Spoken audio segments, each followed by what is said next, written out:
ಅದ್ಭುತವಾಗಿರುವಂತಹ ಮಾತುಗಳನ್ನು ಹೇಳಿದರು. ಅದರಲ್ಲಿ ದಂಬಳ ಅಂದ್ರೆ ಇದು ಎರಡನೇ ಯಡಿಯೂರು ಕ್ಷೇತ್ರ ಅನ್ನುವಂಥ ಮಾತನ್ನು ಹೇಳಿದರು.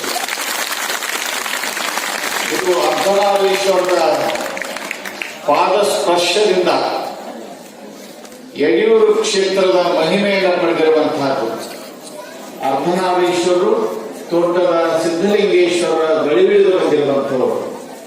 ಹಾಗಾಗಿ ಈ ಒಂದು ಪವಿತ್ರವಾಗಿರುವಂತಹ ಕ್ಷೇತ್ರ ಊರಿನ ಬಗ್ಗೆ ನಮ್ಮೆಲ್ಲರ ಆರಾಧ್ಯ ಗುರುಗಳಾಗಿರುವಂತಹ ಮಾತೃ ಸ್ವರೂಪಿ ಇದು ನಮಗೆಲ್ಲ ಗೊತ್ತಿರುವಂತಹ ಸಂಗತಿ.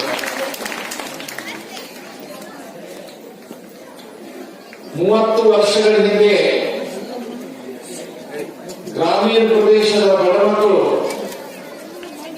ವಿದ್ಯಾವಂತರಾಗಬೇಕು, ಅವರ ಬದುಕು ಉದಾತ್ತವಾಗಬೇಕು,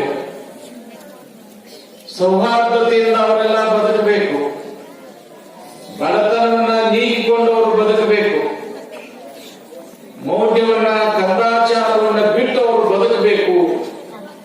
ಹಾಗೆ ಅವರು ಬದುಕಬೇಕು ಅಂದ್ರೆ ಅವರಿಗೆ ಶಿಕ್ಷಣ ಮುಖ್ಯವಾಗಿ ಬೇಕು ಅಂತ ಹೇಳಿ 30-35 ವರ್ಷಗಳ ಹಿಂದೆ ಇಲ್ಲಿ ಪ್ರೌಢಶಾಲೆಯನ್ನ, ಪದವಿ ಪೂರ್ವ ಮಹಾವಿದ್ಯಾಲಯವನ್ನ, ಕೈಗಾರಿಕಾ ತರಬೇತಿ ಕೇಂದ್ರವನ್ನ ಪ್ರಾರಂಭ ಮಾಡಿ ಈ ಮಕ್ಕಳಿಗೆ ಎಲ್ಲ ರೀತಿಯ ಅನುಕೂಲತೆಗಳನ್ನು ಒದಗಿಸಿಕೊಟ್ಟರು.